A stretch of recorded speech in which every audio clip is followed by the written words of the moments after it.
Thank you for joining us on the Smile Effect podcast. I'm your host, Katrina Houston, mom, dental hygienist, author, and life enthusiast. Have you ever thought the universe was sitting back and having a good laugh while seeing how much pain you can actually endure? You are not alone. Every single person has a story, and it's in these stories of pain and struggle that if we allow ourselves, we will find beauty. This is your life, your one and only shot to live your truth. Don't wait for someone to tell you you can. Use your story as power to break free from the past and become who you are meant to be. On this show, I will talk to people just like us, those who have struggled but fought to break free from the past so they could turn their pain into purpose. Stop telling yourself that you're not good enough and live the life you are meant for. Are you ready? Let's do this.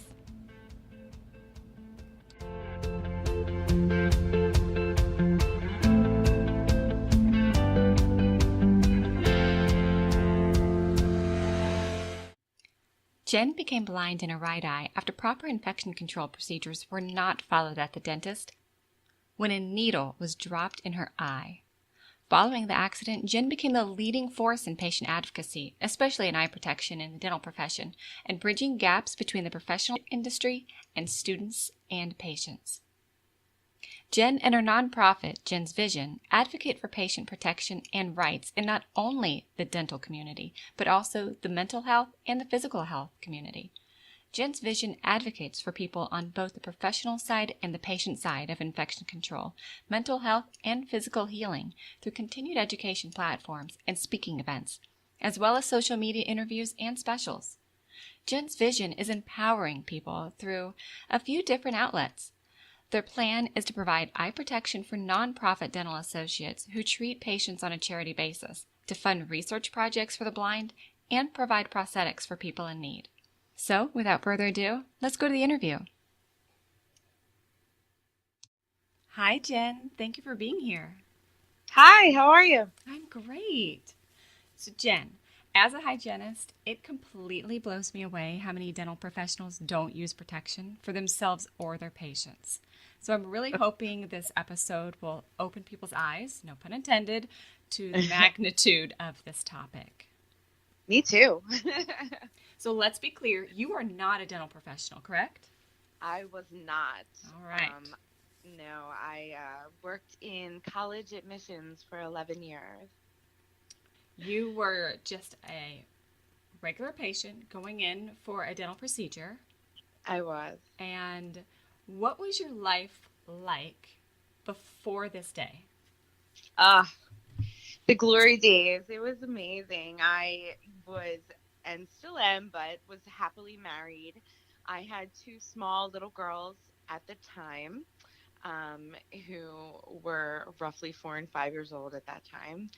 I was working my full-time job as a college admissions representative, and I was living that life that I had always pictured and hoped that I would have. So it was a really good time for me leading up to the accident. Tell me about that day. So that day, actually, I was just coming home from the shore. We live in New Jersey and we're close to the beach, so that's very common for us. And I had a dentist appointment and I didn't want to cancel because I had had it for a while and I needed a root canal and I just wanted to get it done. And so I kept my appointment and I went to the dentist, and that's when like the rest of the day kind of gets into slow motion for me. Everywhere from waiting what seemed like forever in the front office area, and noticing people and what they were wearing. It's very imprinted in my head, and so I get called back for my procedure, and again I'm waiting some more, and I could just tell things were off in the office that day. I've been there so many times before and it never really seemed so, I don't know, chaotic. Someone had mentioned someone called out, so things were getting done quickly, I guess. I had been there many times and I had never been given eye protection before. So, again, it wasn't when I wasn't given eye protection for the procedure, I didn't chalk that up as to them just hurrying. It was, that was standard in that office. I was never given eye protection before. Um, so the procedure was started, and there's actually a phone call in between the procedure, and then as uh, I was about to, as they were about to get started on me, um, I was given one more upper palatal injection, and that's when, with the bent needle, and that's when it was pulled out of my mouth and actually passed over my face and fumbled, and it was not capped, and the needle dropped directly in my eye, and it punctured my eye, and it actually put the Streptococcus mitis bacteria inside my eye. Right after that What? happened, yeah, Like, it was how? First of crazy. all, they passed the needle. Like, he didn't Hmm. just recap it himself, which No. is, And it wasn't passed over my chest like now I know yeah. it should be. I've learned so much about this profession through this Hmm. accident. Yeah, And with a bent needle, I love how you mentioned that. yeah, see, and upper palatal things I would just not know. Um, so yeah, so all those things, and then I think part of the real kicker. I mean, even though the damage was done at this point, but after it happened, I really just remember getting hit with the I call it the big metal thingy that attaches to the needle, because that kind of whacked me in my eyebrow. And so after that happened, I was not taken to an emergency eye wash station at all. I was actually handed a wet tissue, and they told me to wipe out my eye, which I did. And then the procedure was finished, and I was sent home. What? Like, Yeah. I can't imagine what that felt like being stuck in the eye with a needle. Well, so here's the thing, like, and this is, and I think this is kind of part of it, even though, speaking with many experts and professionals, once the Streptococcus mitis bacteria actually gets encapsulated in your eye, there really is kind of nothing they can do. It's such a powerful bacteria that the rest of your body actually, we have our liver and our kidneys and things like that that help us fight that off. Well, your eye doesn't possess those. That army that it needs when that type of bacteria gets in there, because it's just it's not normal. uh so when your eye is a soft tissue, and I know some people like get really weird talking about eyes. I've had people pass out in the middle of a dental presentation because I start talking about the eye. So I just want to warn you, but it literally is a soft tissue. So like when it did puncture it, I didn't actually feel the puncture like people would think. Like stick a needle in your eye, like it is bad, but like the the puncture itself is a very soft tissue, so it really isn't what a lot of people think. Um, so it wasn't the initial blow that really did me in. So after that happened, Did he apologize? Like, what did no, the I assistant, like, how did that yeah, conversation go? I have yet to get an apology. Let's just say that. So, um, yeah. So, but you know what? It's water under the bridge at this point, and I have no hate in my heart for anybody because that just takes up too much of my good energy. So, so be it. But I was sent home, and I had two little girls at the time, and little girls, they hold on to promises, especially, for mom, and I promised to get nails done that night with them.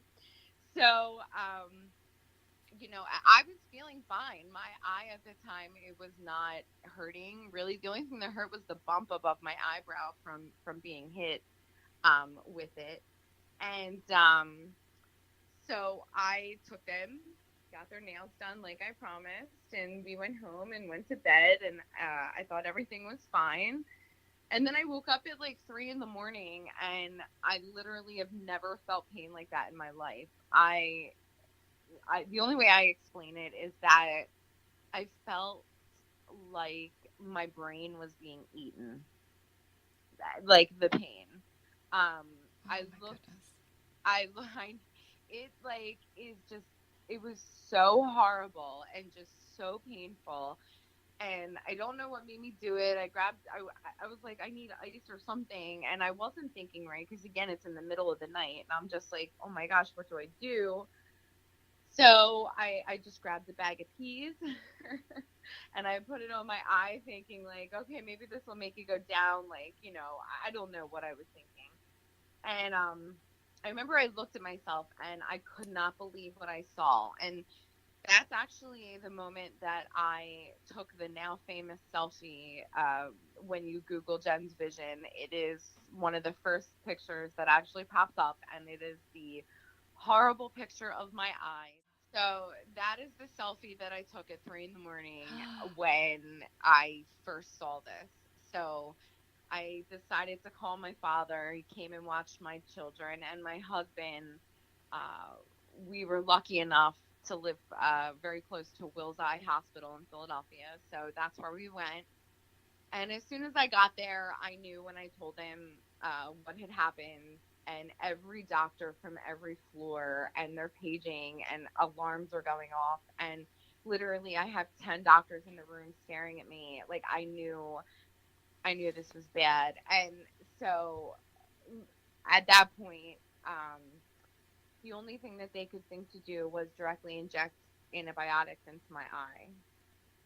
And so my husband watched as like five people held me down and they stuck a huge needle in my eye full of antibiotics. And at that point, though, I mean, you could have taken a finger to stop the pain, and I would have been like, okay, because I was just in so much excruciating pain. They had me on like as much morphine as you could possibly give a person, and the pain was just unbearable. So let me Um, ask you a question, Jen. yeah, Sometimes when people have a toothache, they'll go to the emergency room, especially like if it's in the middle of the night and the dentist office isn't open. And of course, the emergency room will just treat them the only way they know how to treat them, and it's usually not the best way. Have you talked to an optometrist since? I mean, I'm sure you have talked to an optometrist since then, but did they confirm that that was the right treatment?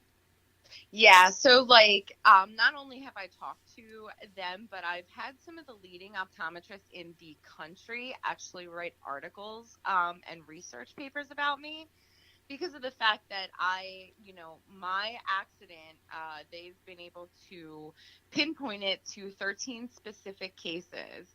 And out of the 13, I'm only one of three that were actually able to keep their real eye. Which I still have. It is just atrophied, it's shrunk, so that's why I wear my prosthetic. Um, but they were able to pull up a lot of research. And, like I said, the bottom line is what happened is when this strep entered my eye, it became encapsulated. And the pain that I was actually feeling was not only from the bacteria, which was now going into my brain, but it was the bacteria eating my retina off. So had, and I mean, not at first, it took about 4 days for it to completely eat my retina off, after just constant antibiotics to try to stop it. Um, I had what was called a floating retina at this point. So once your retina has completely detached, there is no coming back from that. I knew at that point, and I had already been through several surgeries where they would literally go in and scrape off layers of infection, um, and just trying to save my eye as best as they could. And it didn't work. The infection was just too strong. So You mentioned that the infection was was going to your brain as well. Have they did you ever hear if you hadn't gone to the emergency room when you did, how much worse that could have been? I could have died. Yeah, I would Yeah, no, imagine I could have so. died. At the very least, one of the things is that I could have went blind in my other eye. They were so afraid that it was going to travel. So, they made the decision that I needed to get the infection was encapsulated basically by my lens, which kind of is underneath the main skin of your eye, and it protects your retina, and it's also what you feed light off of, and things like that. So they made the decision to go in and remove my lens permanently uh, from my eye, which would also allow it to shrink. And that they felt that would stop the infection from traveling to my other eye, which was at this point was really one of their main concerns. They, were able to stop the infection from traveling up um, into my brain and things like that, but uh, they were so scared about it traveling to my other eye. So, so that's kind of where we were locked in a decision. I knew once my lens was removed, there absolutely was no healing coming back. But at this point, I have two little girls and a husband, and I'm so scared of going completely blind um, in both eyes because of this, that I was just willing to say, I'm tired of waiting. I don't want to wait until the infection spreads. Let's just go ahead and take it out. So they removed my lens at the in the end of July. My accident happened July the 8th, 2013, and they removed my lens permanently at the end of July. And I had 4 stitches in my eye. Um, and it was like blinking over a cactus for for a month. It was like the worst. It was just horrible, that feeling. Uh and you're just laying on the couch. You can't really do much. They don't want you to do too much. And it's like a constant pain. At this point, it was mostly physical pain that I was experiencing. The mental pain didn't come until soon after.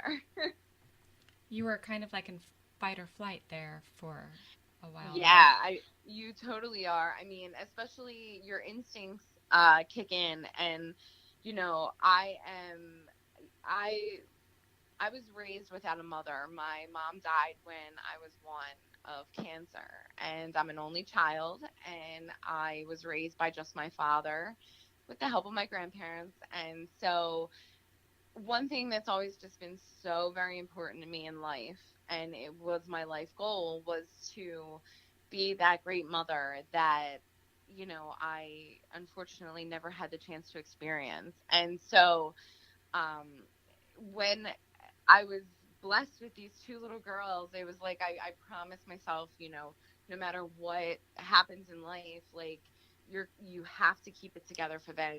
You have to show them and lead by example. And so I was falling apart inside. I was just so devastated. I was newly, legally blind in my right eye, and my face, your whole face changes. Like, I lost an eye. Like, that's a lot for a young woman. Like, and you're going through all this mental stuff, and you have these 2 little girls that are looking at you, and they're trying to understand, why is mommy so sad? And I didn't want that for them. I was like, you know what, Jen, you have to get your act together. You have to stop being so sad. You cannot play the victim, and you have to show these girls by example, not just by words. I couldn't just be like, girls, don't be sad, and then I'm sitting here crying my eyes out. Like, that's not how life works. So, I mean, and everybody has their days, don't get me wrong, but I meant as an overall whole. I couldn't just sit there and let them see me be defeated because of someone else's mistake. Like, and I just I'm always preaching to them about your worth, and you have to know how valuable you are in life, no matter where you are in your life. You are valuable to people, and you mean a lot to people. And I say this to them all the time. I'm like, girls, you saved me.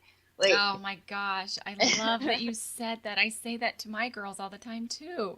do You you really? you and I grew up very similar, so I completely Okay. agree and understand what you mean when you say you wanted to do everything for your girls because you didn't have a mom growing up. So, would you say that when you didn't have enough strength for yourself, you were able to get all of your strength to keep moving and to survive for your girls? Oh, I had to. Yeah. There's so many days where, I'm waking up and I was up all night putting antibiotic drops in my eye, and I have an eye patch on, and my face is bleeding because it's raw from my patches, and I didn't sleep, and I was up because my PTSD had really kicked in at this point, and you know, I still got up every morning and made sure that my children see me. I'm getting them up for school. I'm doing their hair. I'm getting their clothes. I'm, going to help. And please, I have an amazing husband who helps me all the time, and he's so wonderful. But he gets it. He knows that I want to be mom.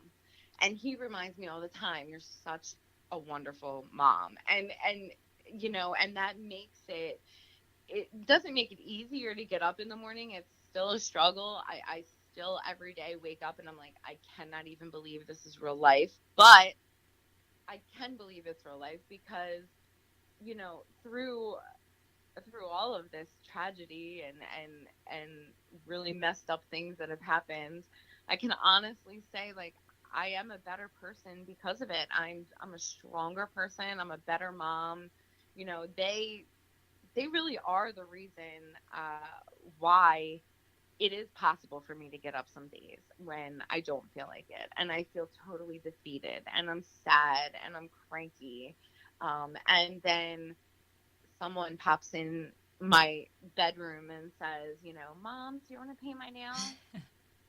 And I'm just like, yes, just because that as a child, that was something that I had never heard. It was something that I was never able to experience, um, and I felt it growing up, and I missed it, and I wanted it more than anything. And just the fact that I can say, I might not have an eye, but God, I am so blessed because I have them. And they help me get through so much, even when they don't realize it, even when I'm still disciplining them because, I'm still mom, don't get me wrong. Yeah. um, it's a tough role to play, but at the same time, they do. And I'm sure you feel the same way with your girls. I mean, I know we've talked before, and it's just I can tell um, that they're definitely loves of your life as well. Absolutely. And you know what? That's where I get my strength because there are days that, life happens, and there's days that I want to pout and I want to feel bad for myself. And I do allow myself from time You to have time. to. You have to allow yourself. Oh. But then it's like, you know what? It's happening for a reason.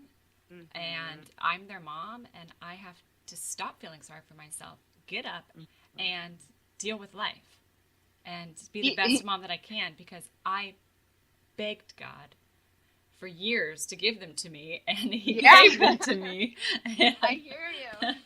I got to do right by them. So No, you allowed yourself to be sad, right?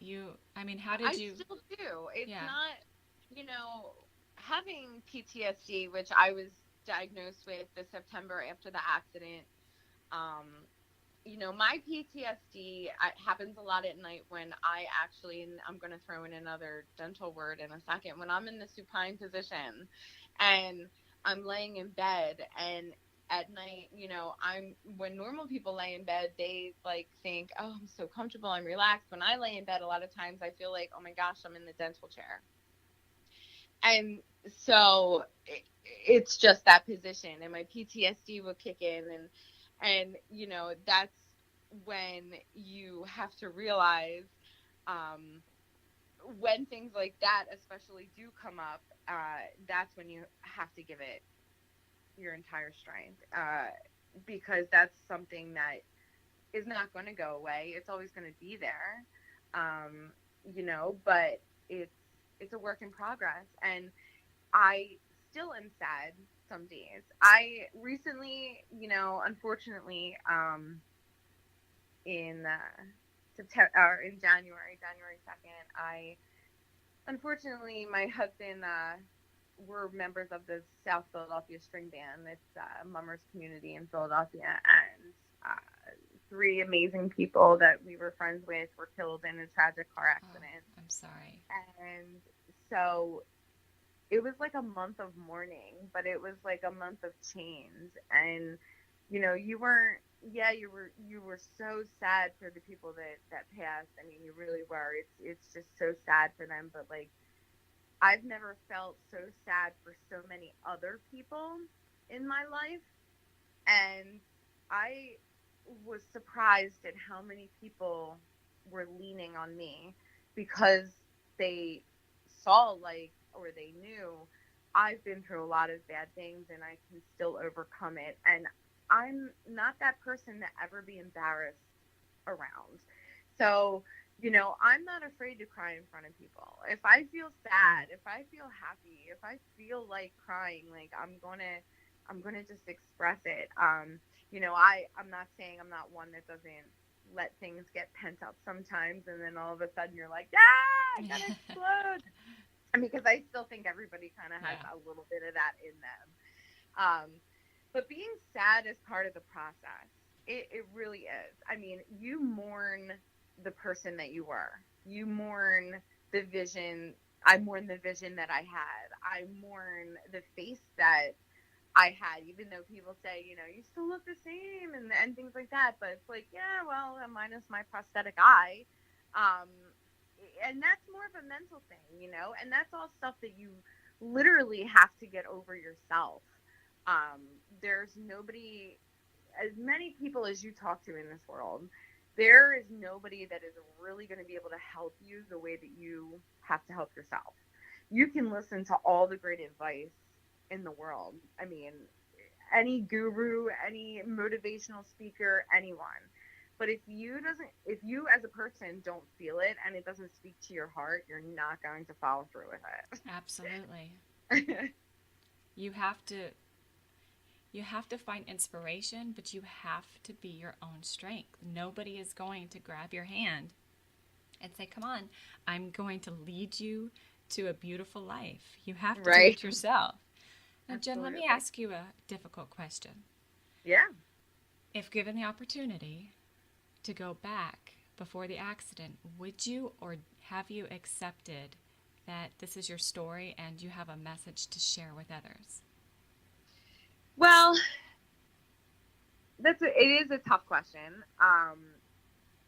But at the same time, I am a totally different person in a lot of different ways. I may not look the same, but inside I actually feel like I'm a better person.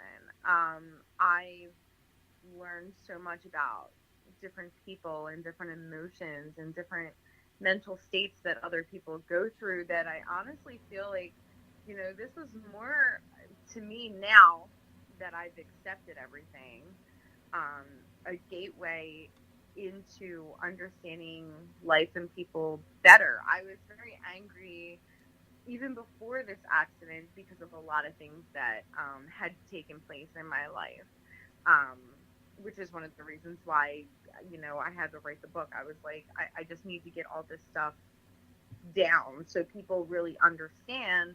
There was a lot of things that happened prior, um, to my life that could have caused anger, and then this, and this was kind of like, uh, the cherry on top. This was the thing that made me realize, uh, about life, really, and about people and understanding people differently.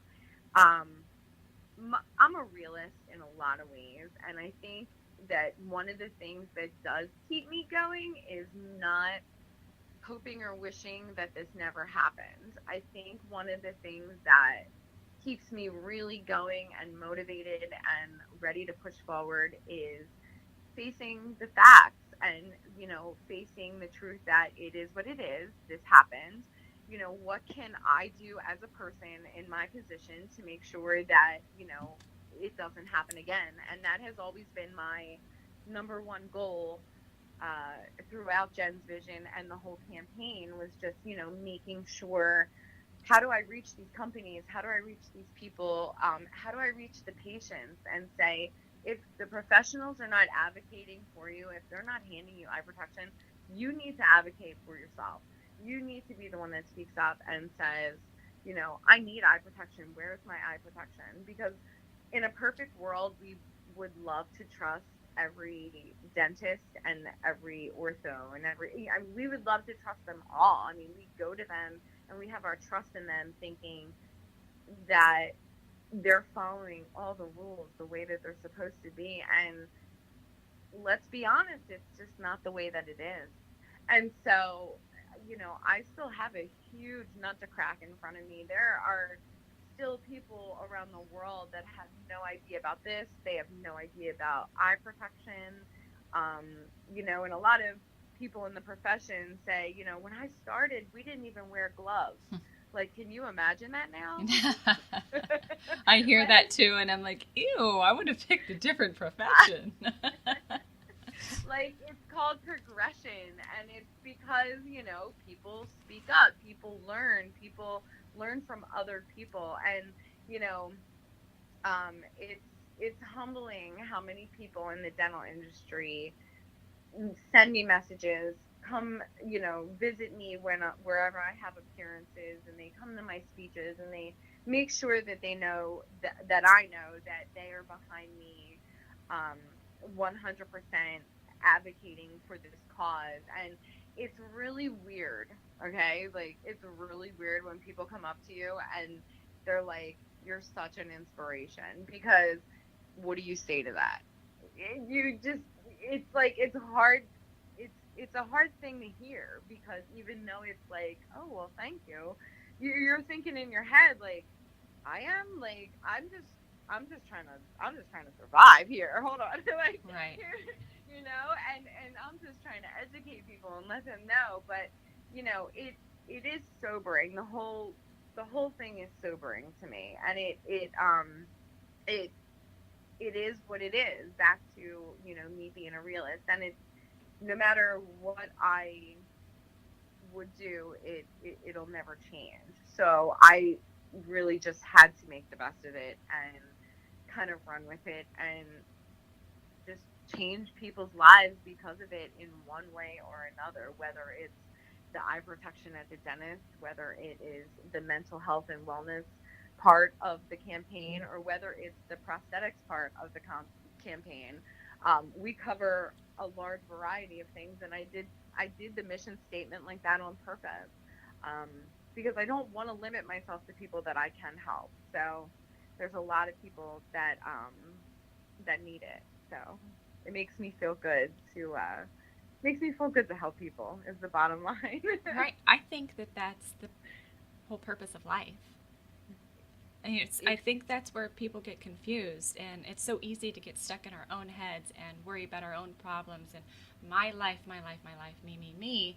But I think that's when we get hard and we live in anger instead of gratitude, and when we focus on leaving the world a better place than when we got here. Life is so much more beautiful, and when you realize it's not about you.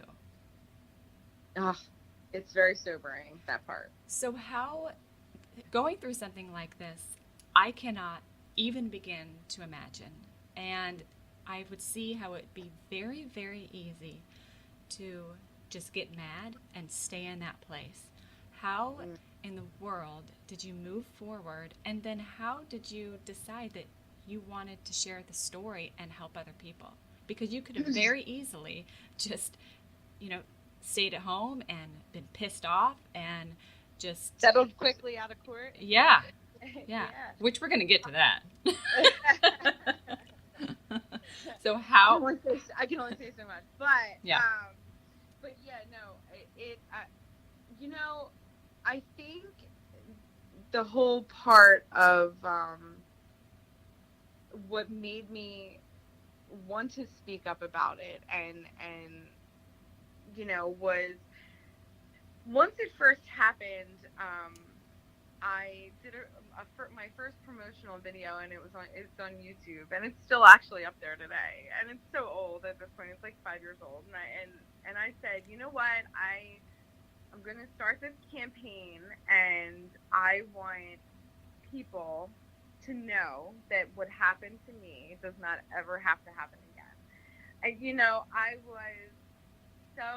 was so angry. I was so sad. I was so a lot of things. But one thing that I am naturally is a protector of people, and that is just how I feel.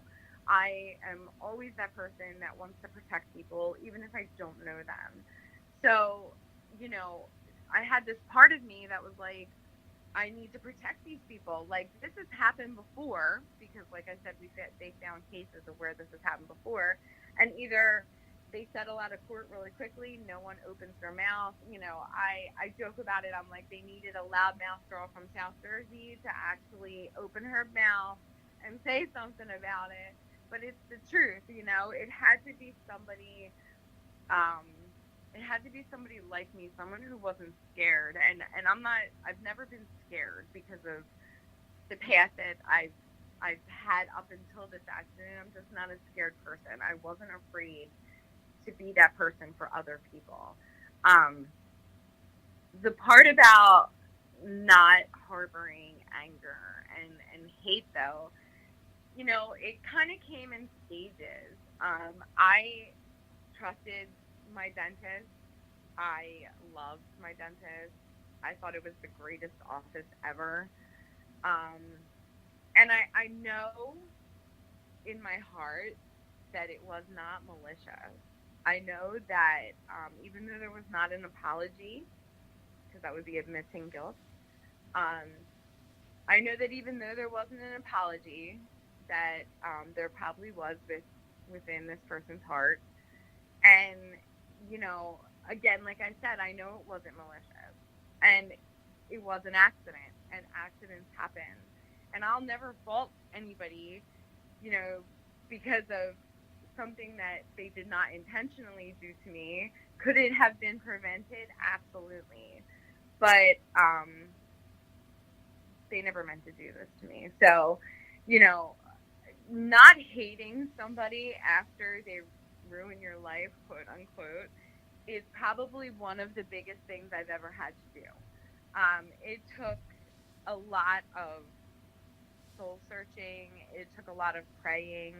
It took a lot of um, crying and, a lot of reading. I read an amazing book called E Squared by Pam Grout. And, it really just talks about, um, attracting the energy that you put out. And I didn't want to attract angry people. I didn't want to attract, bad energy. I didn't want to be that angry person that was mad for the rest of my life over something that no matter how mad I get, I could never change.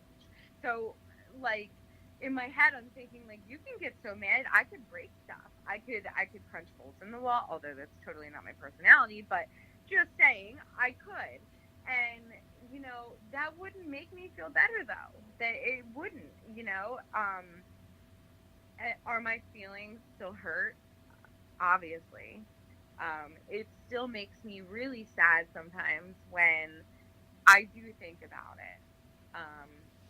But sadness and hate are very different. And I can be sad about what happened. I'm not going to sit there and hate this person because of it, because it just takes too much out of me. I honestly don't know anybody in the world that I hate. Just because I feel like hating somebody takes too much good out of what you could give to someone else. You can choose not to, not to let this person exist in your mind, and that they do not. That this person does not exist in my mind, but and maybe that's just a coping mechanism. But I am able to not feel angry because of it, because I don't give them any of me, You as can't far as that goes. you, you can't control the things that are going to happen to you in life, but you have 100% control over how you react to it. And wow, I mean, you are right. This happened to maybe to them the wrong girl, but for the rest of us, the right one, because you are changing so many lives. Now, let me ask you a question. Yeah. Had they reacted differently, do you think that you would have taken this path? Yeah, I do. I mean, I really don't think, it's kind of like apples and oranges. It's all fruit, but they're different. So it's like, even if, um, even if there was an apology, even if,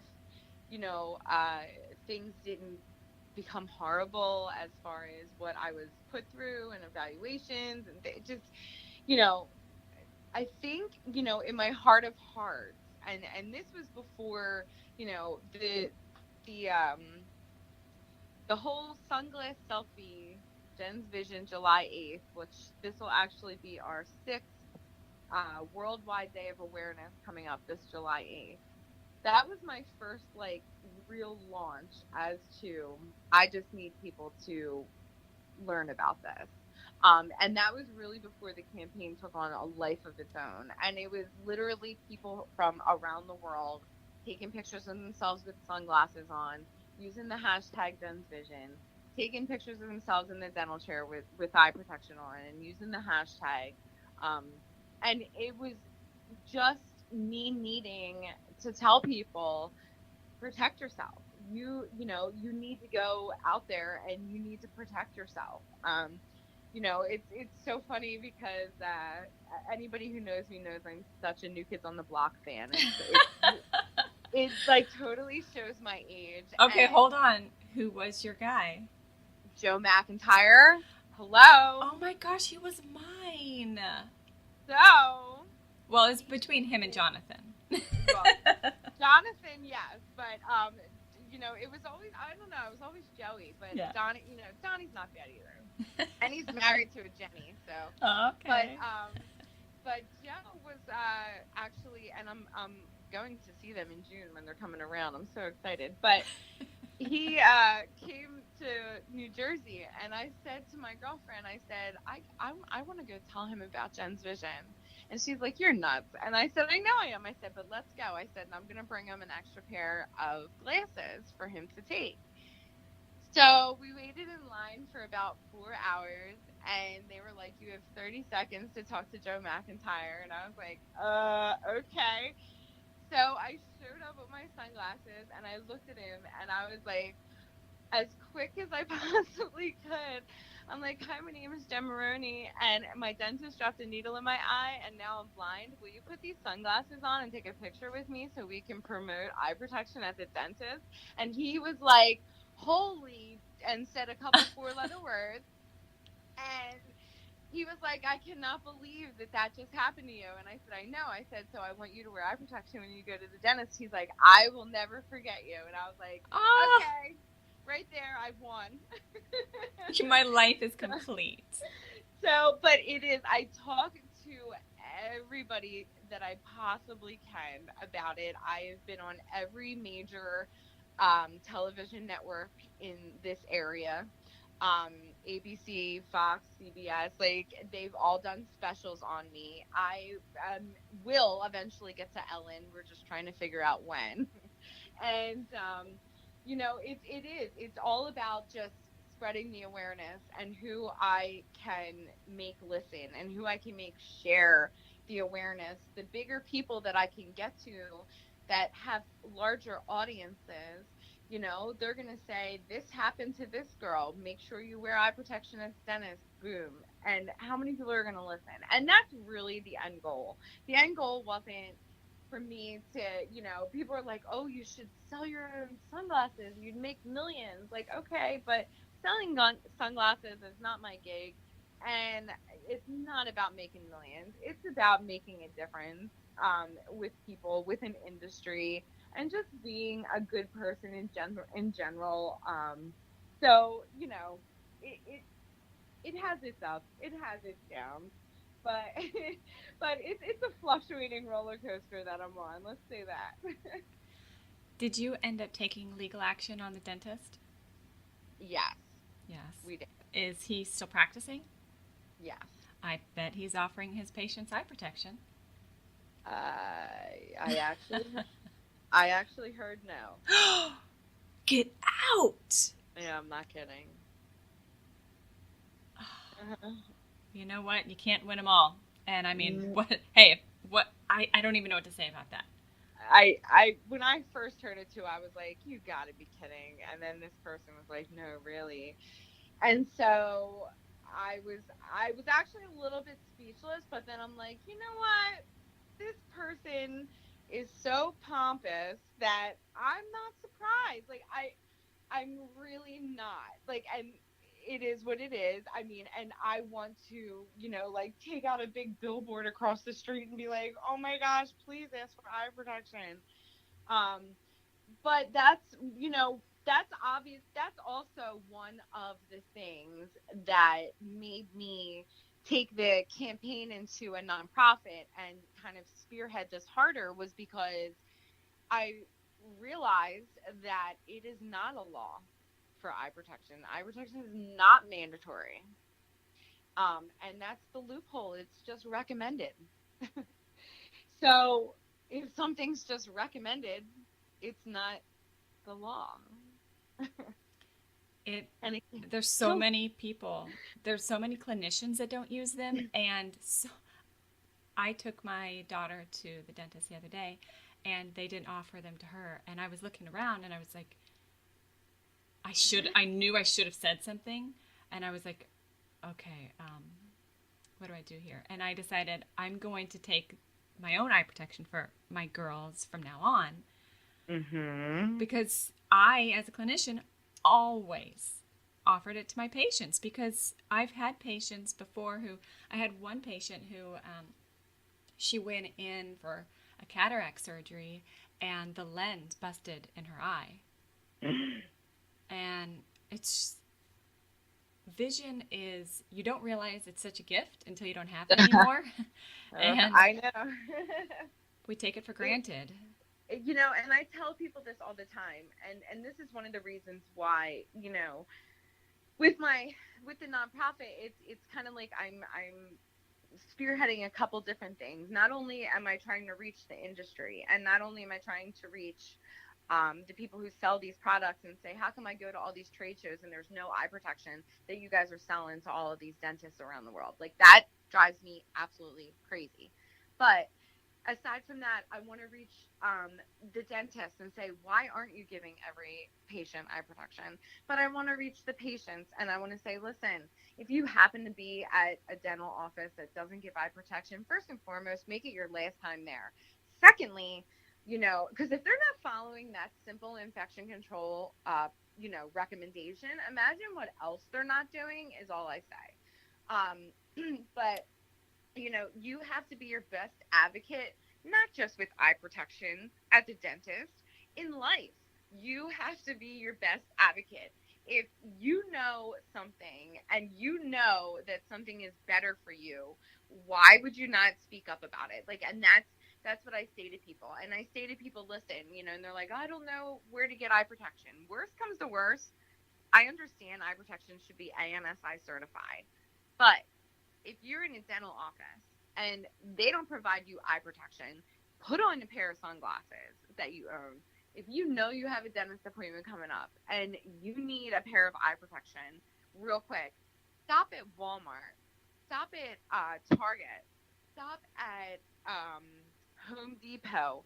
Every single one of those places offers eye protection for you to buy for like $4 a pair, and you and your family can be protected. So it really is getting, the message to people and saying, listen, you have to advocate for yourself. One of the things, and this is something that really blows people away when I say this, is I've had quite a few different people do research projects on this topic, um, with the connection between dentistry and blindness, and it was actually part of our case. And so the number one thing, which a lot of 8 out of 10 times it will lead to blindness, but it does not always lead to blindness, that people contract in their eyes from the dentist is herpes.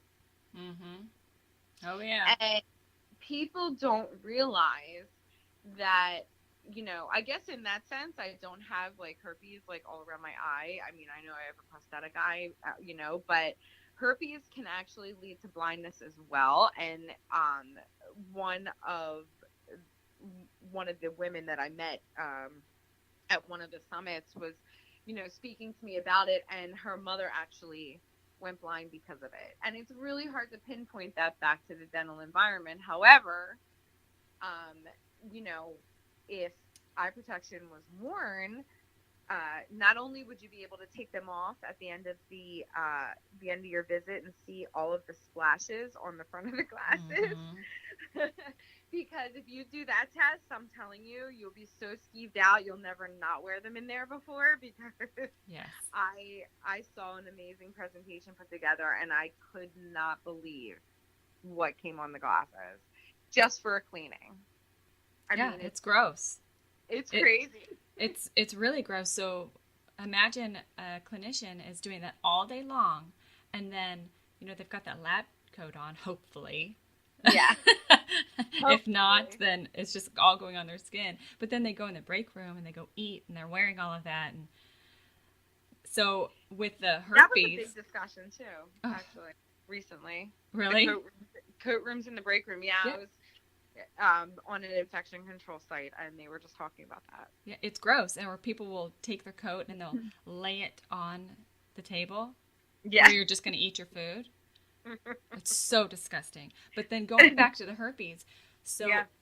if you have an outbreak, you should not go to your dentist appointment. But most dentists, because they don't want to lose out on that appointment, they'll see you. But you shouldn't, Yeah. because you're spreading it all over you. Just like you said, you could get it in your eye, because whenever they're using the ultrasonic and all that spray is going everywhere, and it's when they're touching your mouth, they're spreading it. And the clinician, she's not safe, or he's not safe either. So everybody should be wearing eye protection and lab coats and not going to the dentist if they've got an active infection. But it's really important that patients educate themselves.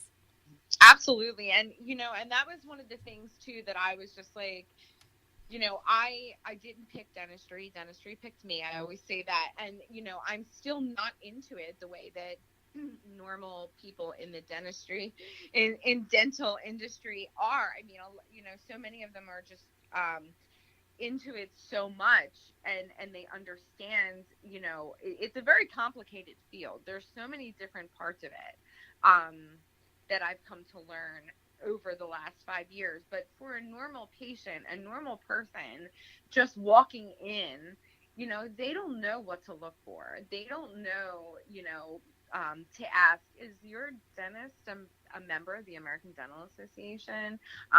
What kind of insurance do you have? Do you have eye protection, or do I need to go get my own? Like, and a lot of times they're afraid to kind of say things. And when they watch my story and they see what happened to me, and that's why I do put those harsh pictures out there, because I want people to see the truth. This is why you should stick up for yourself and say, I need eye protection. I've had so many hundreds of people reach out to me since the campaign started, and tell me, my dentist didn't offer eye protection, or I actually asked for eye protection, and they got mad at me, and I'm just like, You need to find a new dentist then. yeah, like, I'm really surprised.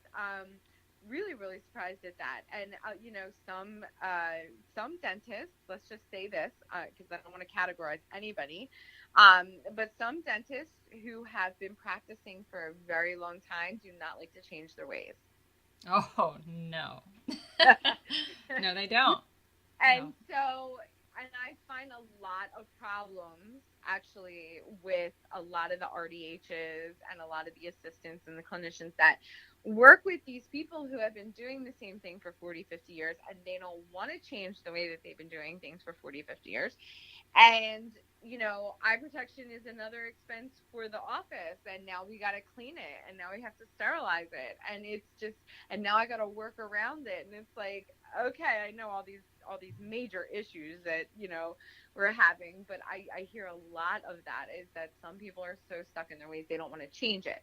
So if that's the case, and I have RDHs and assistants that are, for some reason afraid to always speak up to their bosses about stuff like this, um, then that's why I need to reach the patient. That's why I need to talk to the people and say, it's not always that these back people are, working on you, are not trying to help you. It might be something else. You never know. You have to advocate for yourself. Absolutely. So, yeah, tell me about Jenn's vision.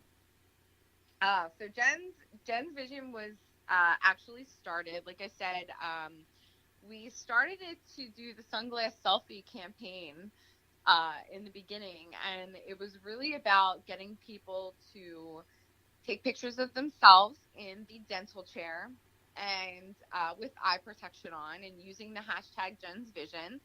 And really, my main point to that was I wanted people to say, why are people doing this? I'm going to click on the hashtag, because we all know that's what people do. So, you know, and my hashtag has actually been used over 1 million times at this point in the last 5 years. Wow. Yeah, so it's just amazing.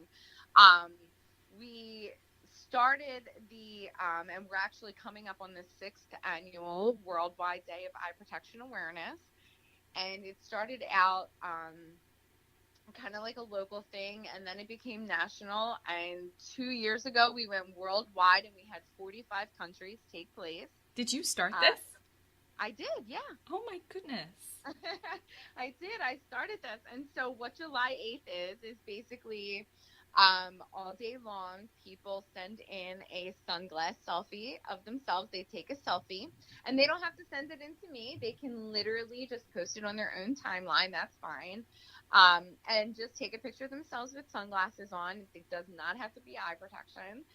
And post their pictures to social media. It can be Twitter, Instagram, whatever they want. Facebook, we're really active on there. And just use the hashtag Jen's Vision. I spell Jen with 2 N's. And what that does is it raises awareness. And, last year we were able to track, I got a hashtag tracker, and I had some really amazing stats. And, we were worldwide, and I was getting people who do not even speak the same language as me, which is just so amazing. Sending me pictures of themselves, sending in their pictures of their pets with sunglasses on, which always makes me smile. Who doesn't love a Pomeranian with oversized sunglasses on? I mean, come on. So, We have to protect our because pets too. yeah, well, because it's funny. Like, a lot of people are like, I don't like taking selfies of myself, and I get it. I'm totally, like, I'm not a huge selfie person, but if you don't want, that's why I always say, I'm like, get creative. It's more about the message than it is about you and your sunglasses. So if you want to do your pet in sunglasses, so we've actually had quite a few pictures sent in of animals with sunglasses, and we always love them too. So, but Jen's Vision, we started the sunglass selfie thing, and it really took off. And then pretty much after that, I really started doing interviews. I was in RDH magazine, dental dimensions, dental hygiene dimensions, I think it was. People, I mean, there's so many different articles, Good Housekeeping. I mean, there's hundreds of magazines at this point. Noelle Couch is an amazing writer who writes a lot of my stories and has really helped get it out there. And she writes the medical terminology part of everything for me, and I write the interview part, and together we're an amazing collaboration. And she submits it to articles worldwide. And so a lot of them will be in, like I said, different languages, where I find articles in German, in French, in Spanish, all different things where I actually have to find people that I'm like, hey, could you interpret this for me? So I make sure that they are saying all the right things, you know. But at the same time, it's really cool. One of our big sponsors is actually from Australia. Um, so it really has, you know, gone way bigger than I ever thought it would. But you know, making sure when I went from a campaign to a nonprofit, making sure that I fit the mission in the way that I needed it to be fit. You know, I obviously wanted to advocate for eye protection at the dentist, and that was really important for me. Um, and infection control. But you know, a big part of this is the PTSD, is the depression, is the mental wellness that, you know, we are helping people with. And also the prosthetics. A lot of people don't realize, you know, for an example, my prosthetic eye, insurance does not pay for that. It's considered cosmetic. Oh my goodness. Yeah, yeah.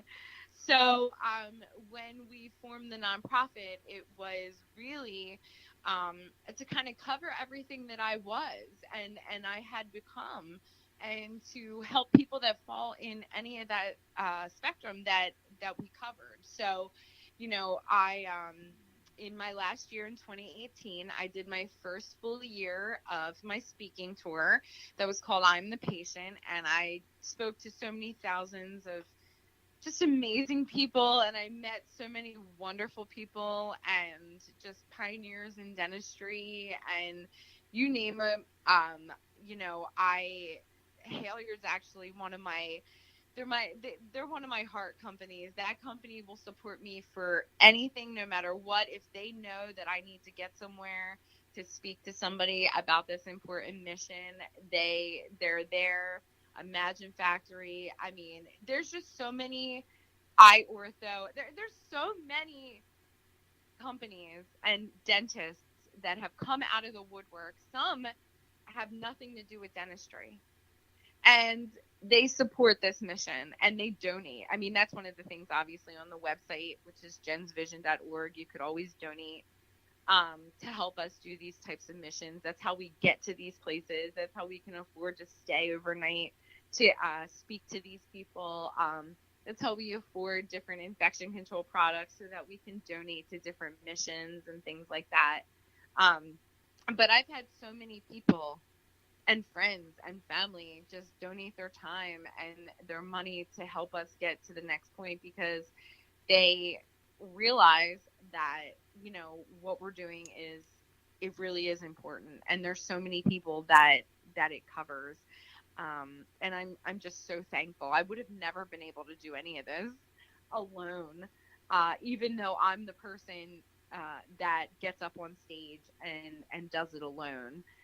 When I'm talking to people for 1 or 2 hours, when I'm up there giving presentations, and the thing I think, you know, some people might not realize is maybe 3 days before a presentation, like, I have to mentally start to prepare myself, you know, to kind of give it my all and go over everything again. Even with this phone conversation, you have to kind of mentally prepare yourself to kind of, okay, I'm going to open up, I'm going to talk about all this, and it's going to be fine, and I'm just going to leave it where it is, you know. And then when you're done, it's always like a little bit of a downfall. You need to relax for a little bit because you just talked about something that's really stressful. And that's kind of how the campaign was in the last year. It was an amazing experience, touring and giving speeches and things like that. But talking about the bad part of it all the time, it just takes a toll on my mental health. Um, I just finished my first book called Everything's Going to Be Okay, and it's a book of many memoirs. And so it kind of leads up to my whole life up until now. And I'm actually on my 22nd revision. Um, so touring and talking to people and still going and making appearances is still something I'm going to do. However, I'm changing some of the focus to, yes, this did happen, but yes, look what else happened because of it. This year is all about focusing on the good and getting your mind back healthy again.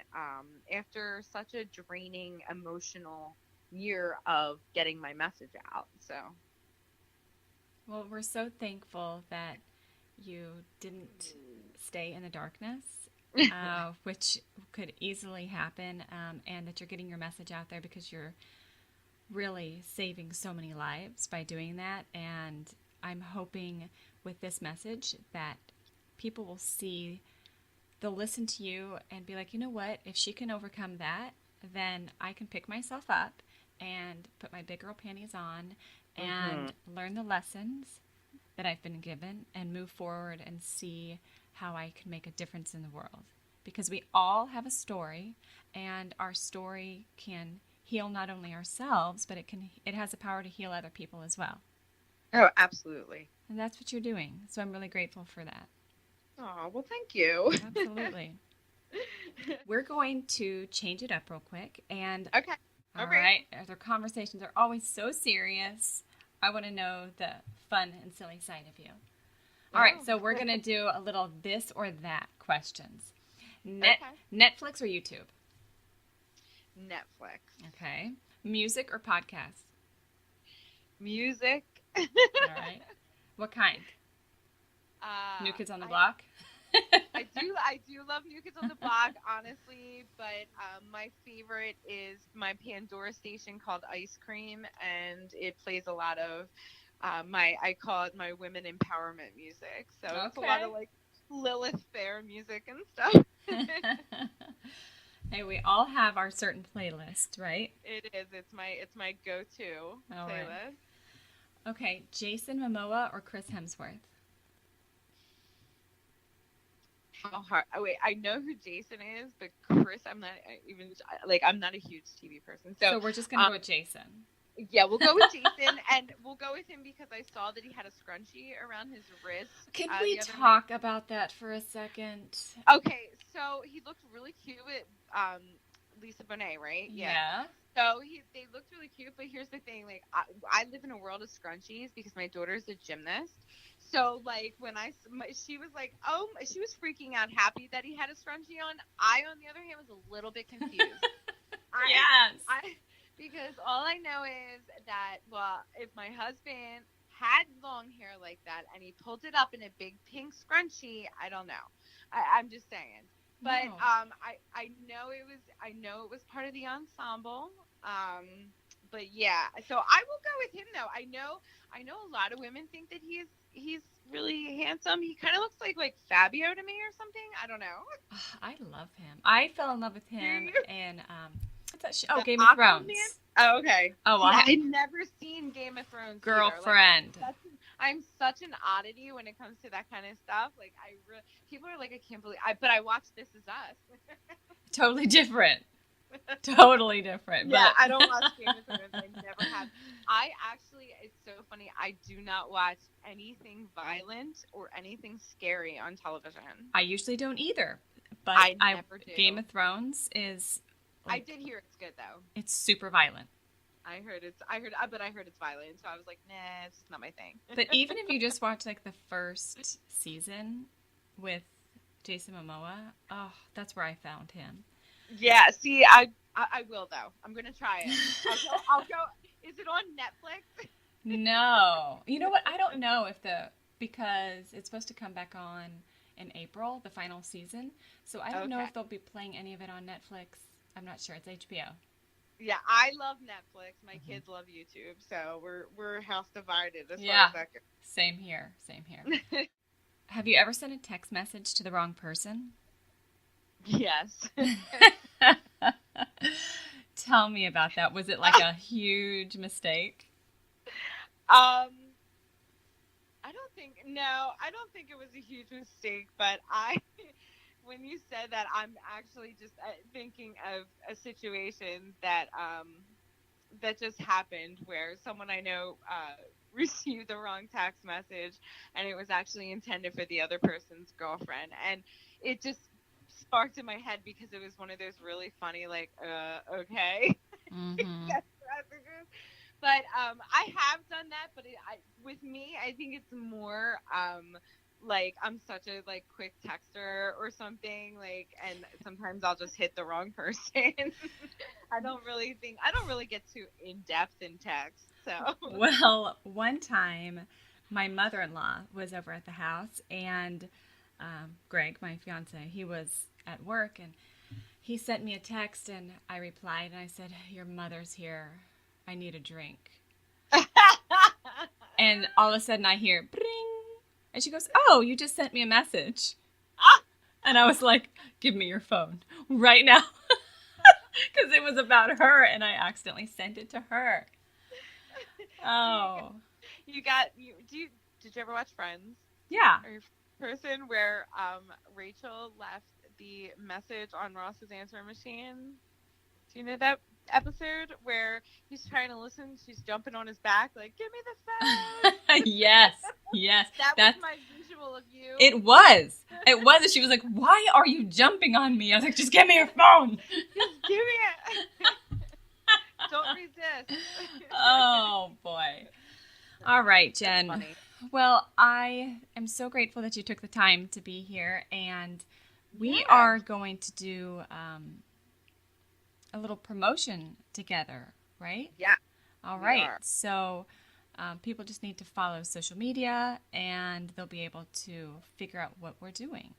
Yeah, We're going to do a little giveaway.